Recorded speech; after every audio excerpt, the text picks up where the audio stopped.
Hey everybody, it's Jessica. Welcome back to another episode of Career Coaching with Jessness. This episode is for you if you are looking for your first job out of college and you're not sure where to start. This episode was inspired by a career coaching call I had with a person who's going to be graduating from Cal Berkeley this coming spring. And to give you a little bit of context, the person is pretty open with where they want to go next, not super pigeonholed with one particular industry, is open to different things, and graduating with a bio degree, but not necessarily wanting to go into pre-med, and has the world and options wide open, which on a pro, that's great because you've got, the world is your oyster, if you will. But the con to that is it can be a bit overwhelming and you're just, you've got so many options that you're not sure which path to take. I'm going to give you just three options to start to narrow down, make this a little bit less overwhelming, and hopefully help you hone in on where you want to go next and give you some starting points. So my first tip is find a company that is going to invest in you in terms of training. Many companies offer a ton of different training opportunities. I know this firsthand, not only because I've worked at them, but I also am in the learning and development world in corporate. I've been in this world for 9 years. And so I know firsthand companies invest in training programs. Not all companies, but they do. So you want to find a company that is going to invest in your learning and treat you as, an entry level person. And I don't mean that in a bad way. It just means they're going to hire you for potential and they're going to train you up.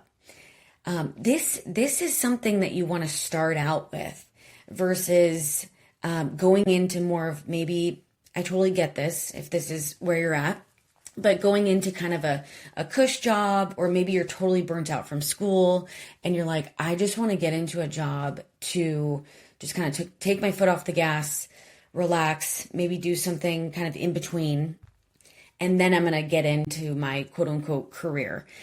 I would advise not doing that. You're already used to grinding, right? In your academic world. Now is the time to continue with that. Keep that momentum going. Don't take your foot off the gas around that. Capitalize on the fact that you are used to having tight deadlines and pressure and due dates and expectations. I know 100% that feeling of like, I just need a break. Take a month and then get after it and look for a job that's going to keep you in that mode, because the worst thing is if you do go into more of a cush job or something that isn't as potentially competitive, or where there's a lot of learning that needs to happen to get you up to speed, it's going to be a heck of a lot harder to go backwards and into a job where that is the case. And so you might as well just move right into a position at a company that's investing in your learning and keep that brain going. You're already in that learning mode, so capitalize on that. My first professional gig after I moved home from New Zealand post-college was working at a recruiting agency. And I talk about this more in depth in my first book, Your 20s. But the recruiting agency was hard. It was a grind. It was ultra competitive, but they trained the heck out of me. They sent me to Arizona, Baltimore, tons of online trainings. They gave me daily feedback, which on a bad day was super annoying. But looking back, I'm appreciative for the feedback, for the growth, for the opportunities to really look at how to get better. There were a lot of stats to follow, a lot of measurements and goals to hit daily, but that kept me focused and in learning mode. And that is what you want. You want a company that's going to give you those opportunities and build your corporate career muscle if corporate's the path you want to take. Maybe you're going into more of a specialized hands-on trade school. That's cool too. They train the heck out of you there. Whatever the industry, just look for a company that's going to invest in your learning. The second thing is maybe you're unsure of what industry or type of job in general. So first thing, what'd you go to school for? Okay. Do you like it? Even a little? You might be so sick of the topic that you picked, but you had to finish out your career or degree and get the heck out of, your, and just graduate. Maybe you had pressure from the outside, like you need to get your degree and get going. So maybe you're in. This episode is brought to you by my Brain Dates, one-on-one conversations where we figure out your next move together on a variety of topics. You can learn more on my website, jessnessrequired.com, under the Work With Me tab. You don't necessarily have to find a job within the degree that you majored in. Most companies are looking for, did they graduate? Were they involved? What did they learn from those experiences? And showcasing that you can commit to a 4-year or however long it took you is part of the benefit, part of the value that they'll see in that. Unless you're going into something, of course, super technical and you need that skill set. But I'm just touching on, say you don't even like, what you went to school for. Who cares? It's fine. Just go with it. Use what you have and go with it. If it is super specialized, find a job in that area, and just know that we work for so long.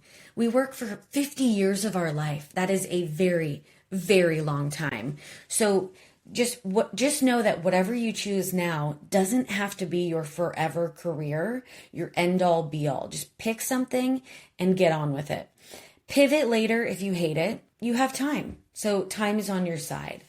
The other thing is, look for, this is kind of a creative way to reverse engineer it. So if you're unsure of the industry or type of job, start to notice what you pay attention to.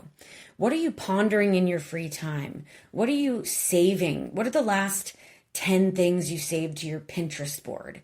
What are the last, 10 things you saved to your Instagram, the save posts area?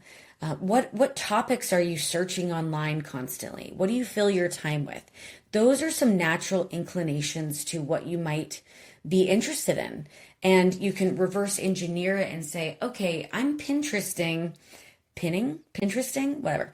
I'm pinning a lot of things when it comes to somatic energy, body work, energy techniques for healing.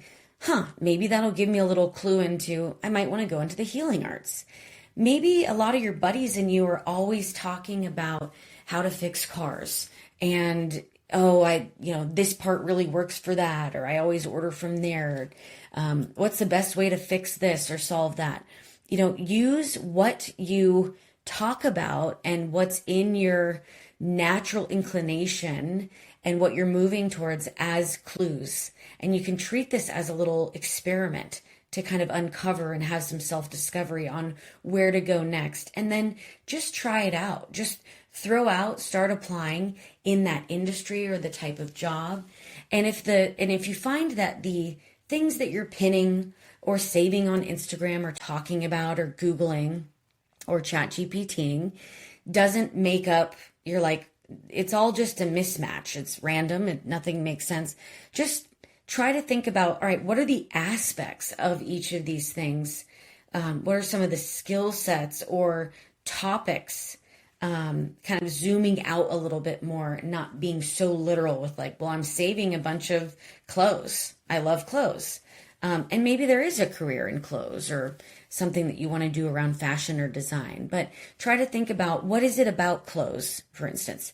Maybe it's about the aesthetic. Maybe it's about being able to curate different things together and put them together. I curate a lot of things in my current job, and I'm not a clothing designer. I'm in learning and development. I'm in leadership facilitation. I'm curating content. I'm curating ideas and stories and bringing them together and training up people leaders on different topics. So you can see how it doesn't have to be an apple for apple, but more so the essence of what you're looking and paying attention to give you some clues into where you might want to go next. And always remember, if you don't like it, that's okay. You can pivot because time is on your side.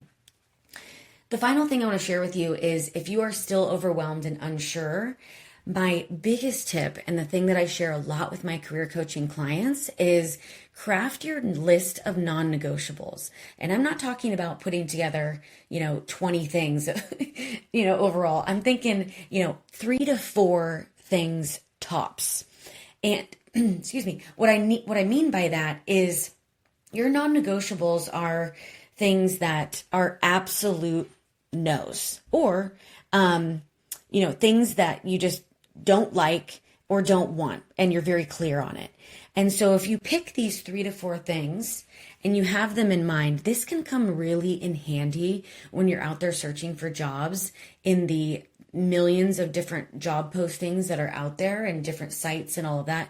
That can be overwhelming in itself, and not knowing, is this for me or is this not for me? But starting with what you don't want can make it really easy to filter out when you do come across a job description. If one of those non-negotiables is on there, you just skip it. You know it's not for me. So some of the things that might come to mind in this non-negotiables list are, maybe it's a non-negotiable is it's got to be remote. Or maybe a non-negotiable is it has to be within 20 miles of my house. Or maybe a non-negotiable is it has to be on a team where I'm working cross-functionally with at least 3 other business units. It doesn't have to be that in-depth either. It can just be also related to benefits. It could be related to a perk. It could be related to a particular mission. Like, is it people-focused? Is it software? Is it in the manufacturing world? Whatever it might be, pick those 3 to 4 things, and that will help you know when you come across a job description what if it's not for you, and you don't have to waste time on that. And because trust me, I know applying for jobs and searching for jobs can be a full-time job. So I totally empathize if you're in that situation and you're just feeling like it's just so much work. You're right. But there are these little prep things that you can do to make it just that much easier, a little bit more ease, right? Because it's going to be worth it in the end. Then as you get going and as you're applying and learning more about the industry and the job market and the specific role that you're applying for, or roles, right? I do recommend picking kind of a couple different job roles, because every company's got a different way of titling their positions too. One company may call it a learning specialist, while another one's a leadership development facilitator. It could be the same exact role. So don't get too tied up with the job title itself, more so what the description says within it. But as you get out there and you start applying and reading more of the job descriptions, and even start to interview, then you can start to build your list of must-haves. So then you've got a tandem, parallel list going. What are your non-negotiables, your absolute no's? And then what are your absolute must-haves? Things that you absolutely need in order to accept the job. And this also can be location, commute, a benefit, or perk. And you can get to know these things as you explore. And just know too, you don't have to have the perfect list of what you're looking for. This is all new, right? So just use this as a way to give you some insight into, all right, I'm on the right track, and it's going to take some time to just discover and see what's out there. And because everything is new, and the job market and all of that, use what you don't like, the non-negotiables to your advantage to help you have some of that directional focus in the world of job boards out there. So those are my 3 tips for, first gig out of college, what to do, starting to, find a company that's going to invest in your learning. If you're not sure on what type of job or industry, start with potentially your major, and know that if you don't like it, see what it's like there in the real world and pivot if you don't like it. Start to look at what your natural inclination to interests on Pinterest. Ooh, that rhymes. Instagram, what you're talking about with your friends, what you're Googling, what you're chat GPTing about. And then if you're still unsure or if you're overwhelmed, craft that list of non-negotiables and start to work backwards and filter by what you don't like so that you can start to discover what you do like. All right, that's it. Have a good one and best of luck to you.